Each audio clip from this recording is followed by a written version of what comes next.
All right. Thank you so much, Val. And this is gives me so much pleasure that we're doing this.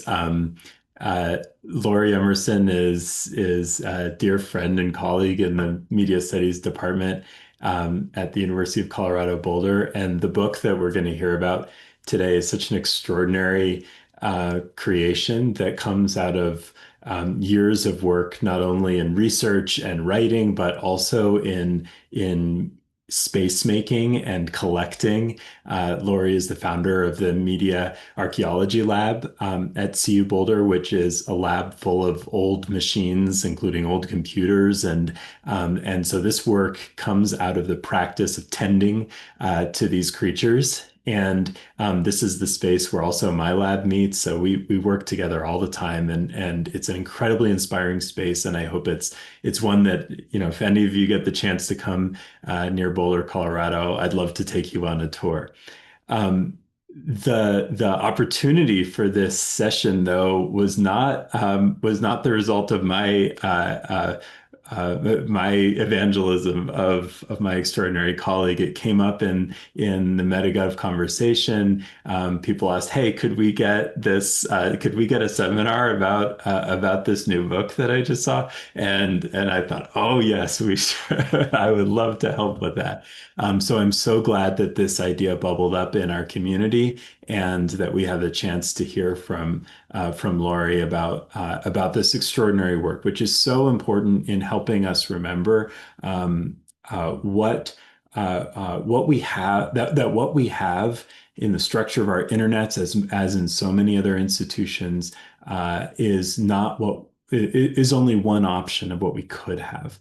This book is all about a reminder of the histories and the often lost histories of networking tools that could inspire us, or networking kind of visions and real practices that could inspire us to think about how to make different kinds of futures, how to challenge the kind of inevitability that is often so much part of the narratives around our technologies. When we have broader repertoires of the past and even the present, we can imagine a wider range of possibilities for the future.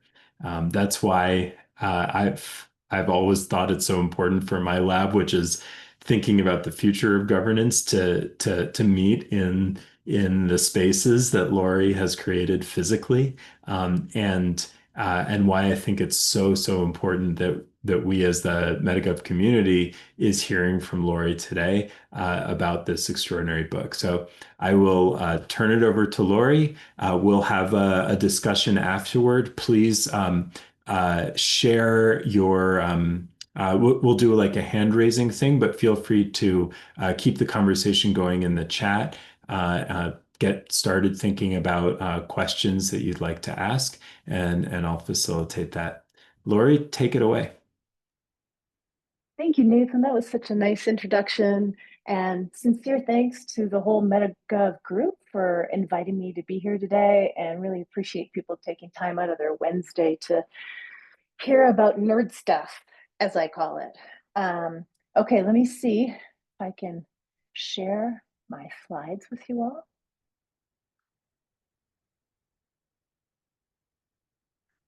Okay, so other networks is the name that I've given to a cluster of projects that I've been working on for some years now, partly on my own and partly with Libby Striegel, who is the managing director of the Media Archaeology Lab. You Right on this opening slide, you can see there's a link to the Media Archaeology Lab, and there's also a link to another website that Libby and I have cobbled together called othernetworks.net. All of these other networks projects are invested in documenting and sometimes even recreating networks before and or outside the internet. So Other Networks, a Radical Technology Sourcebook is the title of a book I wrote that was published by an art book publisher called Anthology Editions in May. And unfortunately, it was sold out with pre-orders practically the day it came out. But they're printing another 1,500 copies that should be available in mid-November. Just as a side note, I like to imagine an alternative universe where there's a documentary called The Making of Other Networks, and we learn about this plucky book project that persists against all odds, including an initial 4-month publication delay after the book was sent to printers in China, and then didn't make it past the censors because of its mention of student activist use of fax in the late 1980s to inform people in mainland China of the Tiananmen Square massacre. Um, and I actually got the list of terms to search for all projects that are being printed in China, which was really interesting because it also just includes maps of Asia. And then after this, there was another 2-month publication delay because of a once in a lifetime snowstorm in Turkey, where it was later printed.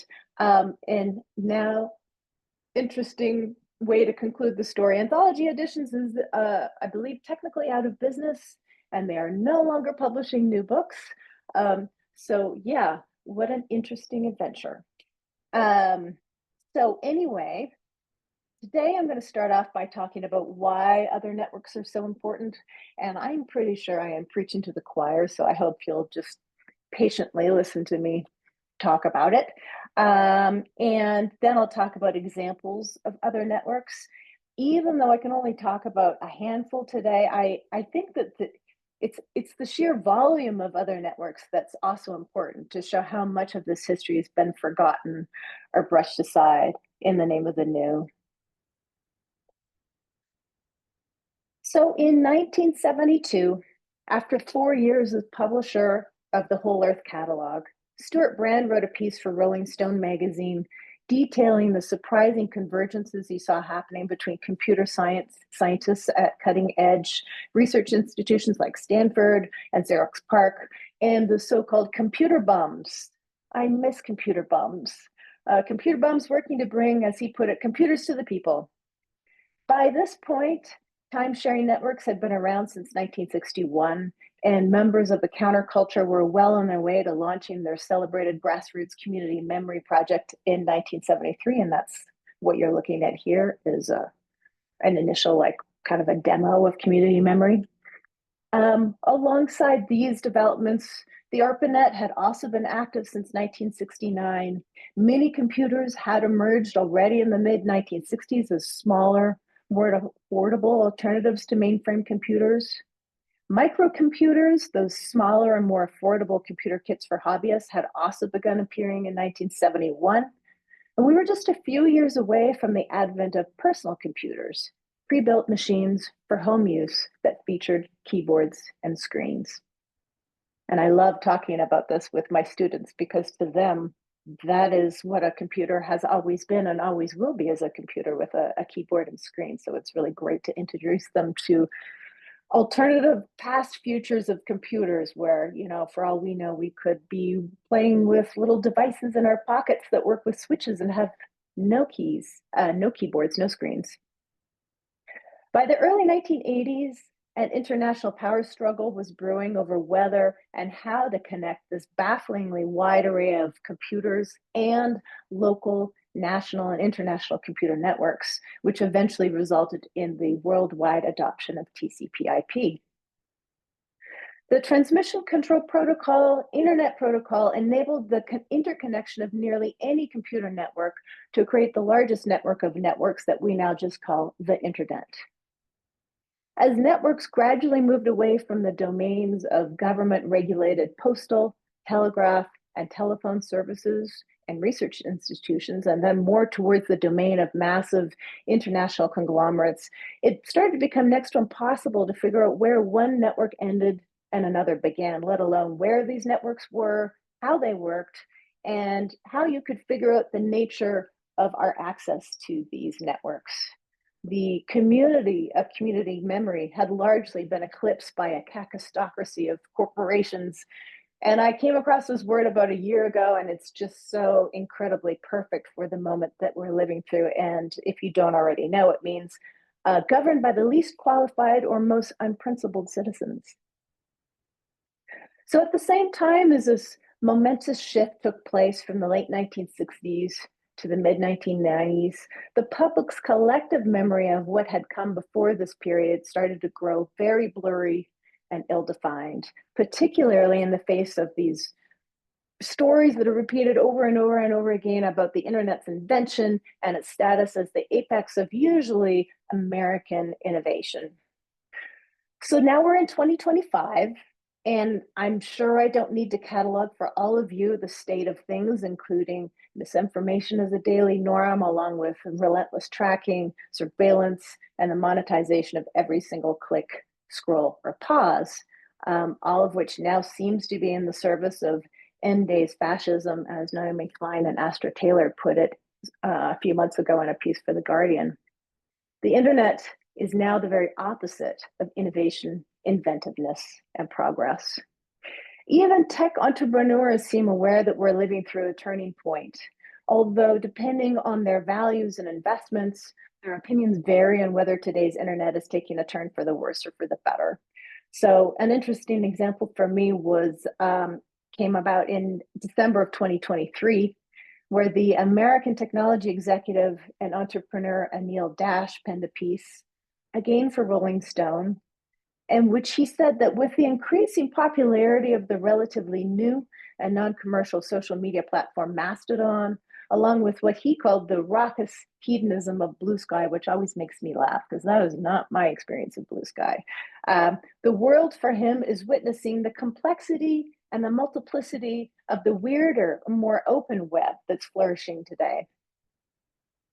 But despite the potential pleasures offered by platforms like Mastodon and Blue Sky, how weird can they really be if they all use, if they're all running basically on the same protocol, obey the same logics, and exist on the same infrastructures owned by the same multinational conglomerates?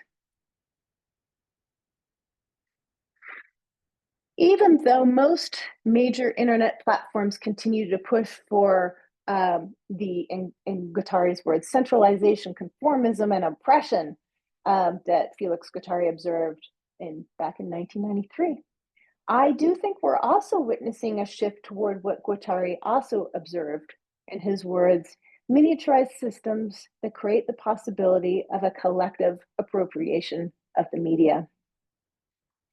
So to me, much more compelling than the small servers participating in the larger Mastodon Fediverse are alternative networks that range from barbed wire fence phones to zines and mail art, videophone, telex, and microbroadcasts. This is just a few networks from the past that either still exist or are in the process of being revived. We also often don't know just how compelling a given network can be until we see artists in particular exploring their limits and possibilities. So to me, the time has really come to start excavating all these networks that came before, re-enlivening our sense of what we would like the internet to be. And the act of excavating, of digging down to uncover how these networks worked is key. I don't think it's enough to just swap stories about networks we might not have heard of before, or to marvel at how weird experiments undertaken with them were. In defiance of the culture of exclusivity and the cultivation of inaccessibility that has defined telecommunications since the advent of amateur radio back in the early 20th century, it's really time to start demystifying how networks work and get back to laying the groundwork for anyone to try, say, attaching analog telephones to barbed wire, or try picking up a soldering iron to build a super simple FM radio transmitter.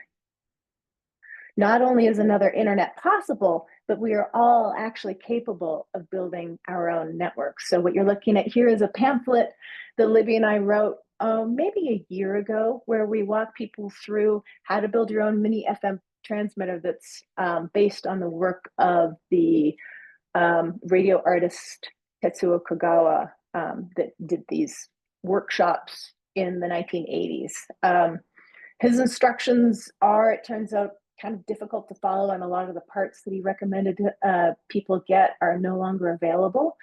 So this is for anyone who has never done anything with electronics, never picked up a soldering iron, and maybe had no sense that it was possible to build your own mini FM transmitter. You can get a PDF of the pamphlet on the othernetworks.net website. All right, so I think the excavation of these alternative networks is also important for giving us tools to imagine how networks might be different. Based on past and present alternatives from all over the world, we need to keep working on globalizing and pluralizing histories of the internet to empower people to reimagine the future of the internet as the future of networks, plural. So on that note, I would like to walk us through some of the other networks I've mentioned so far. Largely because of my own investments in media archaeology and the influence of Foucault, I decided not to organize the networks in other networks by chronology. Instead, networks are organized first according to their underlying infrastructure. So I'm trying to make visible what has become invisible or just absolutely taken for granted. So there is a big section on wireless networks, which you can see is further subdivided into networks that use sound, air, water, optical, radio, and microwave. And then there is another section on wired networks, which is further subdivided by electrical wire and barbed wire. And then as you can see, there's also a section on hybrid networks. These are networks that are both wireless and wired. And then there's a half serious, half joking section on imaginary networks. But for the sake of everyone's sanity, I'm going to talk about these other networks chronologically today.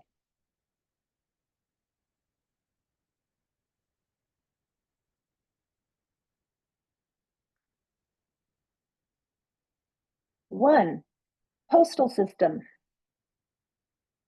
The first system for delivering mail was a privately run courier system developed by ancient Egyptians for royalty. It consisted of horse-drawn chariots, which would travel from the royal court to a series of relay stations and then on to the recipient. Citizens and state bureaucrats would also have to rely on people willing to deliver a letter for them while en route elsewhere. Usually this was using horses or chariots or carriages. It's worth noting then that the use of animals for mail delivery is part and parcel of the history of postal service. While pigeons, camels, dogs, cats, donkeys, and reindeer have all been used to facilitate postal delivery, the use of horses has the longest history and is the best known example. While numerous state-run, hopefully you can see this is a map of the very well-known Pony Express that only existed for, I believe it was not very long, like maybe 6 to 8 months. Well, numerous state-run postal services were developed since the time of ancient Egypt. It wasn't until the 19th century that most countries had national and international postal delivery systems in place for the delivery of letters, postcards, and parcels. By the 1970s, mail delivery expanded to include electronic mail sent by way of any number of networks, thereby introducing the now ubiquitous network for the exchange of digital communication and documents known as email. The best known artist experiments with the postal system began in 1962 with artist Ray Johnson sending letters with the instruction to please add to and return to Ray Johnson, thereby inaugurating the New York Correspondence School, which eventually evolved into the international movement known as mail art. Mail artists were, in a sense, hackers. They needed to know extensive detail about packaging rules, and they needed to be able to navigate or circumvent postal workers themselves who had to be sometimes tricked into delivering everything from rubber stamps to envelopes, lettering, banknotes, stickers, tickets, trading cards, badges, food packaging, sometimes food, and all kinds of odd things. So it's also worth noting that the postal system, at least at this time, was an accessible and largely democratic network, and anyone with access to a mailbox and stamps could participate. Fence phones. A fence phone, also known as a barbed wire fence phone or a squirrel line, is the use of what's called smooth wire running from a house to nearby barbed wire fencing to create an informal, ad hoc, cooperative, non-commercial, local telephone network. Two key developments in the 1890s led to its adoption, mostly by farmers, ranchers, and people living in rural areas, especially in the US and Canada, maybe Europe as well. I've had a hard time tracking down sources to confirm that. So one of the developments was the widespread availability and inexpensiveness of barbed wire in the 1890s. And the second important development was the erosion of Alexander Graham Bell's patent monopoly in 1893 and 94, which led to the sudden explosion of 80 to 90 independent telephone companies that manufactured telephone sets that could be used outside of the Bell telephone system. So these independent telephone companies recognized that it would be too expensive to build lines in rural areas, and instead they were openly advising farm people to buy their own telephone equipment, build their own lines, and create cooperatives to bring phones to the countryside. This explosion of independent telephone companies also set into motion the independent telephone movement that was led by everyday people who were largely interested in obtaining greater community access to what had already become a basic utility. In need of a practical way to overcome social isolation and communicate emergencies, weather, crop prices, and more, ranchers and farmers began to take advantage of the growing ubiquity of both telephone sets and barbed wire fencing. So they would hook up telephones to wires strung from their homes to a nearby fence, keeping in mind that at the time telephones had their own battery, which produced a DC current that could carry a voice signal. So turning a crank on the phone would generate an AC current to produce a ring at the end of the line. The barbed wire networks had no central exchange, no operators, no monthly bill. Instead of ringing through the exchange to a single address, every call made every phone on the system ring, which meant that soon every household had their own personal ringtone. But of course, anyone could pick up. The fence phone lines could also be used to broadcast urgent information to everyone on the line. And reportedly, the quality of the signal traveling across this heavy barbed wire was excellent. But weather would often cause short circuits, which people would try to fix with anything that could act as an insulator. So this would include leather straps, corn cobs, cow horns, glass bottles, lots of other things. Anecdotally, fence phones were still being used throughout the 1970s in Texas. In 2014, artists Phil Peters and David Reuter installed their own barbed wire fence telephone. That's actually the name of the artwork, in a gallery in Chicago. Their installation hung telephones they found at thrift stores from a barbed wire fence they installed in the studio space. And the phones were connected to the barbed wire with just simple copper wire and alligator clips. And then visitors were invited to talk to each other using the fence phones. Last September, so this is September 2024, Libby and I invited them to the University of Colorado here to reinstall their fence phone in a classroom space here at the university.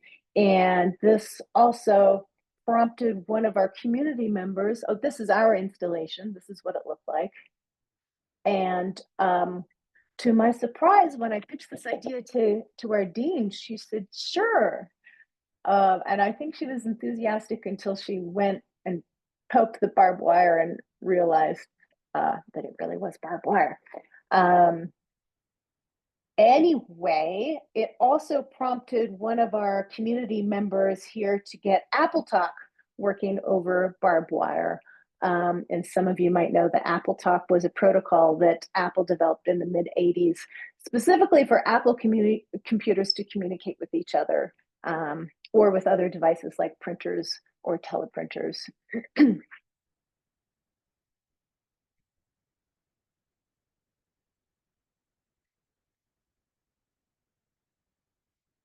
Video phone. A video phone is a standalone device that allows for two-way transmission of live images over coaxial cable or telephone wires. They often, but don't always, include audio.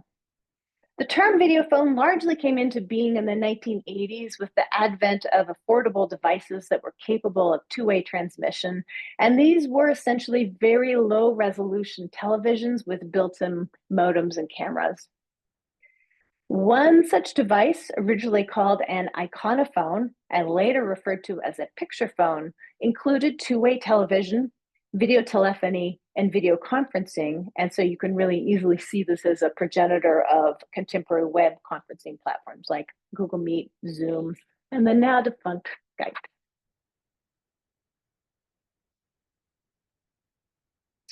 In 1927, Bell Laboratories demonstrated their iconophone with a two-way transmission. Wait, I meant this one. The two-way transmission of U.S. Secretary of Commerce Herbert Hoover giving an address over telephone wire and over radio from Washington, D.C. to New York. By 1930, AT&T demonstrated two-way television. As the New York Times described this near magical event, in their words, special television booths have been developed about the same size as an ordinary telephone booth. Upon entering the booth, the person to be televised sits in a swivel chair and faces a frame in which he will see the person at the other end of the line to whom he will speak. The face is illuminated by a mild glow of blue light, which is reflected from the face to the photoelectric cells known as radio eyes. I just love that, radio eyes. When the speaker turns on the chair and faces the apparatus, he sees on the glass screen the words, iconophone, watch this space for the television image. Then this sign lifts like a magic curtain, and in its place, the animated picture appears of the person at the other end of the terminal. End quote. Subsequently, live image transmission devices were installed in post offices in Berlin and Leipzig, Germany in 1936, and these were linked by coaxial cable. Interesting to note that a lot of telecommunication, I don't know, I guess you could call it invention, was created by the Nazis. By 1938, the Third Reich had extended the network to Hamburg, Nuremberg, and Munich, and had made booths available to the public. Very little to no progress was made on the video phone until well after World War II. While AT&T reportedly promoted their trademark picture phone at the World's Fair in 1939, a complete system wasn't implemented until 1959, and then it was demonstrated at the World's Fair in New York in 1964. John Gertner describes what visitors would have experienced. In his words, they would enter one of 7 booths and sit before what was called a picture unit. The device was a long oval tube measuring about 1 foot wide and 7 inches high and about a foot in depth. Set within the oval face was a small camera and a rectangular video screen measuring 4 3/8 inches by 5 3/4 inches. The picture unit was cabled to a touch-tone telephone handset with a line of buttons to control the screen. If you wanted to make a picture phone call at the fair, you simply pressed a button marked V for video. After that, you could either talk through the handset or through a speakerphone on the picture unit. And what you're looking at here is a photograph of a teenager who actually tried out for an opera over the video phone at the World Fair. So several months after this, picture phone booths were set up in New York, Washington, D.C., and Chicago. Apparently, a 3-minute conversation would have cost about $16, which is about $165 in 2025, calculated for inflation. AT&T tried to keep expanding picture phone service across the U.S., but they shuttered the project in 1974 after investing about $1 billion. And in 2025, that's about $6.25 billion. While similar picture phone services were launched in France, Russia, Sweden, and the UK, The emergence of digital telephone networks coupled with Japan's development in the mid-1970s of what became video phones were all responsible for the worldwide popularity of the device.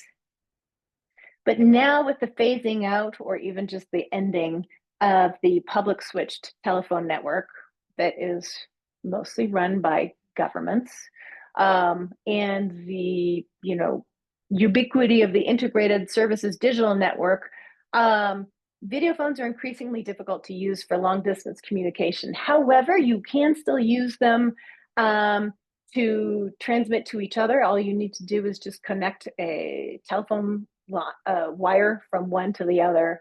And so the distance of the transmission is just determined by the length of the wire. So this is Libby and I entertaining ourselves during some part of the pandemic, doing little experiments with video phone in the media archaeology lab. In terms of artist experiments with video phones, in the summer of 1984, artists Kit Galloway and Sherry Rabinowitz initiated an ambitious project called Electronic Cafe, sometimes just known as EC. EC consisted of 5 cafes located across Los Angeles, and each of these housed elaborate networks of telecommunication devices for members of the public to experiment with. So each one included teleconferencing equipment, audio conferencing equipment, telephones, video cameras, monitors, video printers, slow scan TV transceivers, computer conferencing services, and databases. It's really stunning. I came across in some archive a budget of the grant money that they requested and actually did end up receiving. I think a good chunk of it came from NASA, and it was like several $100,000 worth of equipment. In 1987, Galloway and Rabinowitz launched Electronic Cafe International, or ECI, and this was a collection of 60 nodes around the world that produced and participated in virtual events. And these events relied heavily upon video phones for the transmission of still images. They were featured in numerous ECI virtual events, including in 1991, international link-ups, as they called them, with Timothy Leary, online meetings from children from the US, Japan, and South Africa. And there was even a video phone celebration of the American composer Pauline Oliveros, which involved 50 artists and roughly 20 sound and video technicians in 6 cities and 3 time zones. This sort of like spectacle of massive global participation in an art event doesn't happen this way anymore, as far as I know, anyway. In 1986, at about the same time, Van Gogh TV was formed by artists and hackers from Austria and Germany. Working primarily in interactive TV, they are probably most well known for their 1992 project Piazza Virtuale, that was an extension of what had already been put on in Italy. And it was installed for 100 days during the contemporary art exhibition called Documenta 9 that took place in Kassel, Germany. The most surprising, even shocking at the time aspect of Piazza Virtuale was that with the help of picture phones, along with fax, slow scan TV, and satellites, visitors experienced TV as an interactive medium rather than a broadcast medium. And I think to this day, that's a very foreign idea for a lot of people. This is a description of the project by a critic. There were no presenters, no announcements, no explanations. In fact, no show at all. Instead, you could call a telephone number that was displayed on the TV screen. And if you were lucky and got through, you were suddenly on air and could speak to the world via TV. Up to 4 callers found themselves in a strange, random community, could chat with each other, or they could give a speech to mankind. Many callers were so startled that they hung up immediately. Others managed little more than hello. Some tried to make conversation with the other callers. Others made farting noises until they were thrown off the line.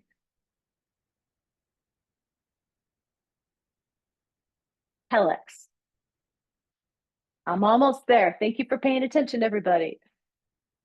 Telex, also known as telephone typewriter or teletypewriter service or TWX, can refer to the teleprinter machines, the messages, the service, or the network of teleprinters that spans the globe.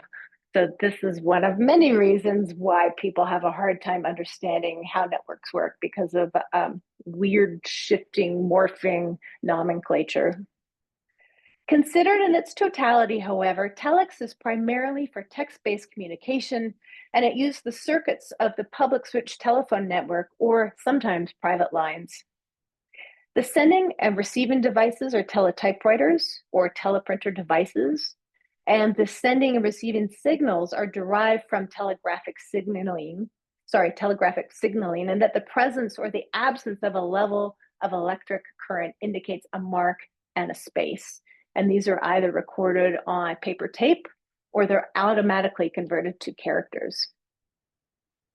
So while telex might use the circuits of the public switch telephone network, the network itself uses a 5-bit digital code and a separate system of assigning telex numbers.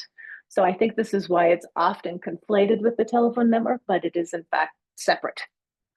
Telex has remained a popular communication network for nearly the last 100 years because it is still to this day an inexpensive way to transmit legally recognized messages securely and simply.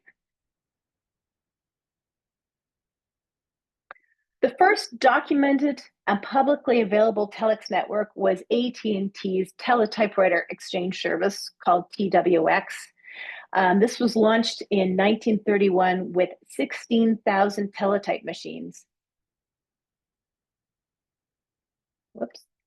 After this point, still more machines were installed in companies, banks, and newspapers across the company.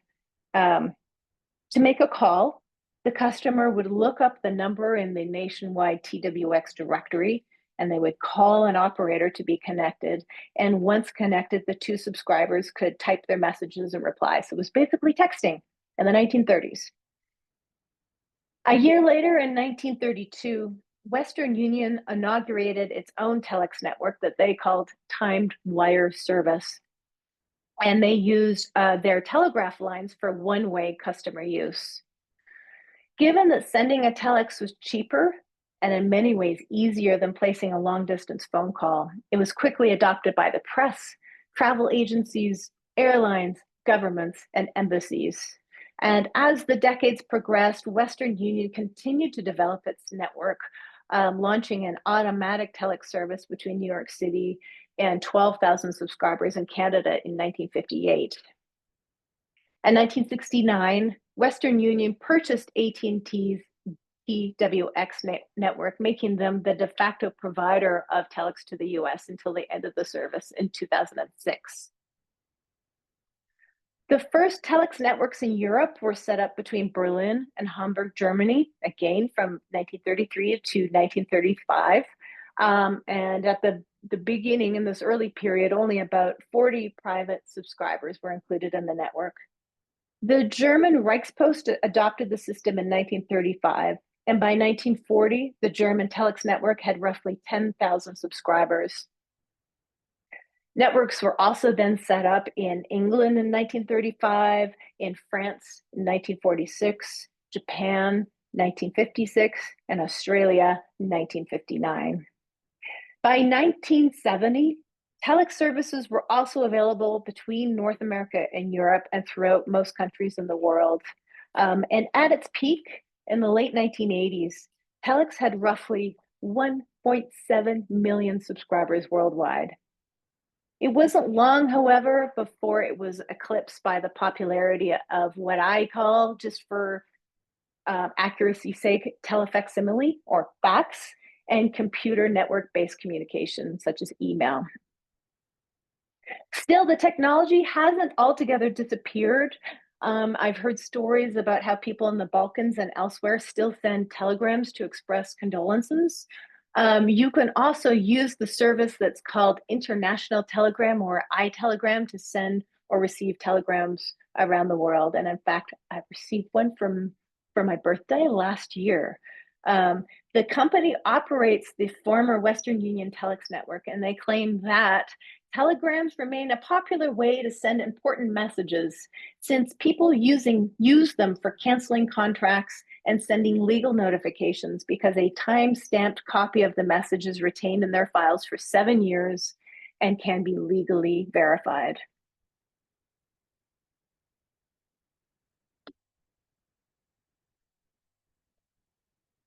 One of the best known instances of artists using telex to produce and distribute art was the conceptual art collective Anything Co. that was founded by Ian and Ingrid Baxter in 1967 in Vancouver, Canada.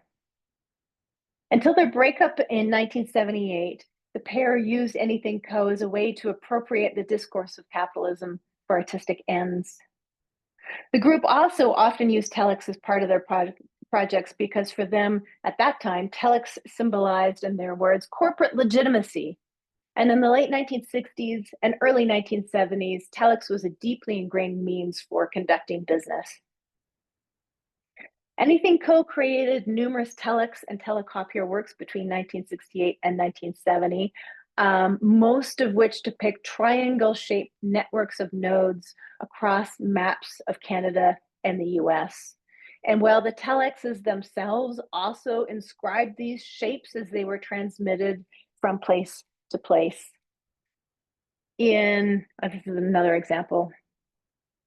In 1970, Joan Lowndes wrote in the Vancouver Sun that Anything Co. are concerned at the degree to which we are US dominated and believe that communications represents a field in which we can win international prominence. In other words, their appropriation of the telex was also an intervention in the Canadian media communications landscape, which was and still is dominated by content from the US. For the duo of Anything Co., the most powerful affordance of the telex was the fact that, in their words, it's an open channel. No one can stop the telex from working because it's a 24-hour-a-day communication hookup. As soon as you dial the number, you're really into that office. So this quality was revolutionary for 1970, many decades before internet access became affordable and accessible. At the same time as Anything Co. was performing these experiments with telex, the Chilean project CyberSign was being created, and it lasted from 1971 to 1973. Salvador Allende's Popular Unity government brought in British cyberneticist Stafford Beer to propose, in his words, a real-time control system capable of collecting economic data throughout the nation, transmitting it to the government, and combining it in ways that could assist government decision-making. So something that I've come to understand since I wrote that is that Stafford Beer did not have a top-down notion of control or organization. He was imagining Project CyberSign as very much like a distributed system that had a horizontal control structure. When Beer arrived in Chile in 1971, there were only 50 computers in the entire country. And so he proposed that they use the more than 400 telex machines that he discovered in storage from a previous government regime. And he decided to install them on factory floors to communicate production data to the telex machine in the National Computer Corporation in Santiago. And at that point, programmers would translate the telex data into punch cards, which were then fed to the IBM 360/50 mainframe computer. The system played a key role in the events of October 1972, when 40,000 truck drivers went on a month-long strike, and the government used the telex machines to organize alternative transportation. So I'm always amused to find that, the government completely supported the strike. It was just interested in using Project CyberSign to find alternative means of transportation. Beer believed that during the strike, roughly 2,000 messages were transmitted a day over the network. And Project Cybersyn, as you probably already know, came to an end with the military coup and Allende's death on September 11th, 1973. All right, last network. This QR code actually just goes directly to the mini FM transmitter pamphlet. I thought I had a picture of Tetsuo Kagawa, but it looks like I don't, or do I? Nope, I do not. Give me 1 second, I've lost my mouse.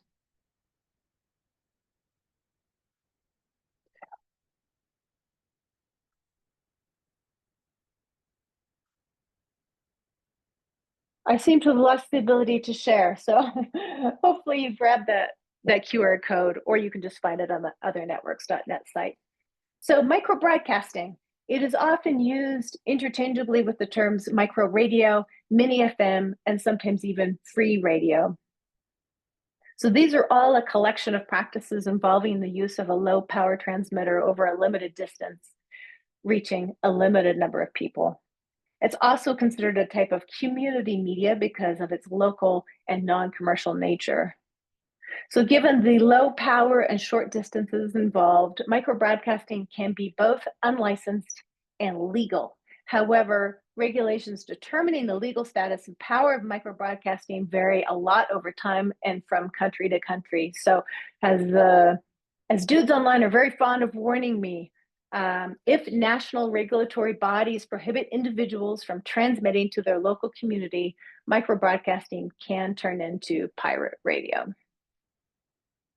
So as Tetsuo Kagawa writes in a micro radio manifesto, micro means diverse, multiple, and polymorphous.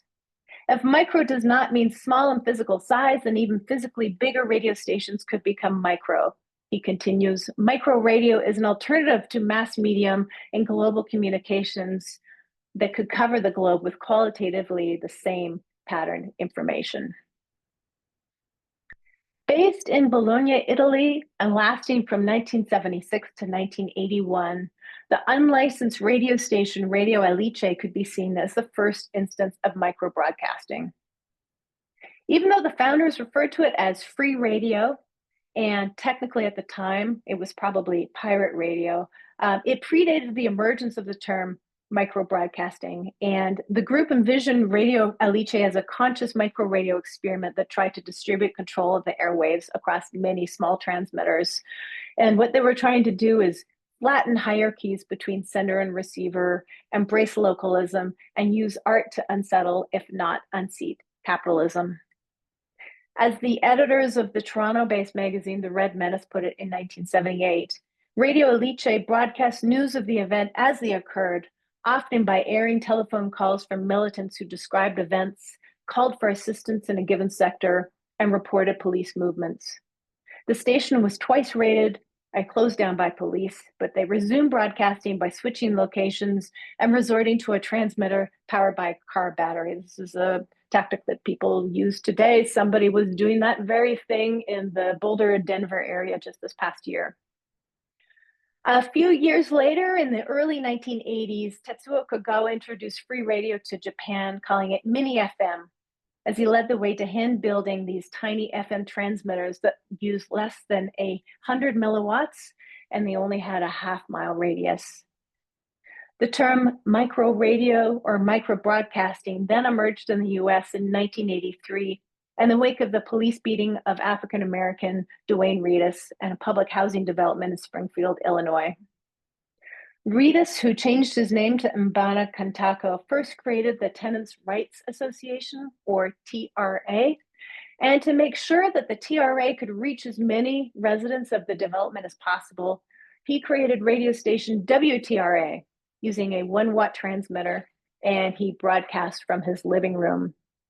In 1988, WTRA became Zoom Black Magic Liberation Radio, then Black Liberation Radio, followed by Human Rights Radio, which I believe is still broadcasting today. Okay, on that note, I'm going to end just by saying that while this excavation of alternative networks is important for the sake of a full historical record, I think it's also essential for giving us tools to imagine how networks could be different. these other networks allow us to ask what if questions and to move away from prognosticating about the future of the internet to imagining a future that is instead full of networks. Thank you so much, everyone, for listening. And sorry that went longer than I expected. Thank you so much, Lori. We do just have a few minutes, but I want to invite folks to just do a round of thoughts. So if anybody has just a quick thing they want to say or share or ask, could you use the hand raising thingamajig in Zoom, and we can just get a few other voices in before we wrap up. But that was extraordinary, Lori. Thank you so much. So many beautiful, powerful things shared there.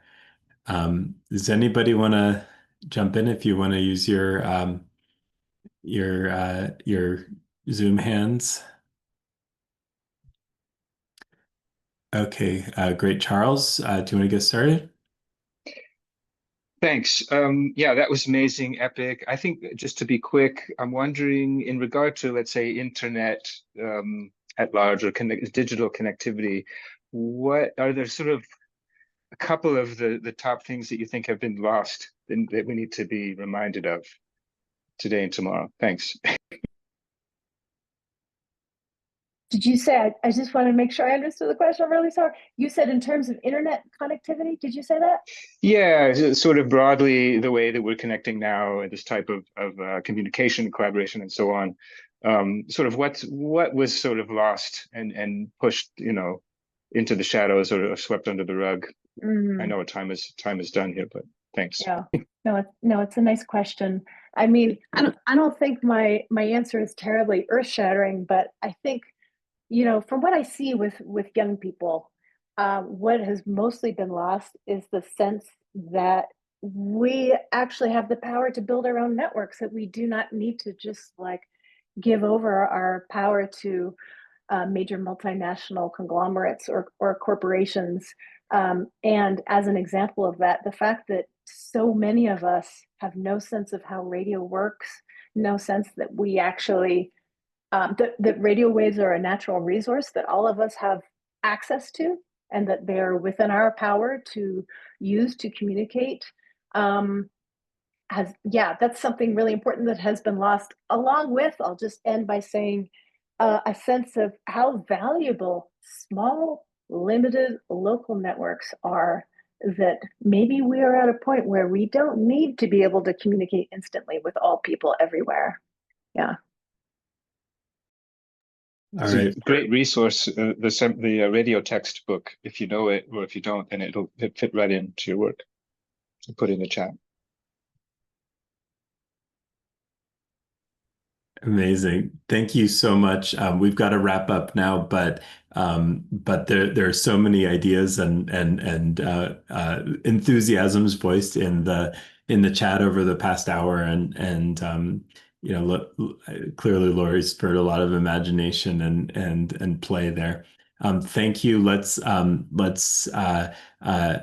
show our appreciation for this talk, where if you're able to, just for in a moment, unmute and let's share some applause as well as your virtual applause. Thank you so much, Lori. Thank you. Thanks everyone for listening. I'm so sorry we didn't have time for more discussion, but you can email me anytime. I've started a thread for discussions in the Metagov Slack. If folks want to share, I can bring some questions over from the chat into the Metagov Slack, and we can continue there as well. Thank you so much, Lori, for being here, for presenting, and thanks everyone for coming. Thanks everyone. Bye. Thank you. Bye-bye. Thank you.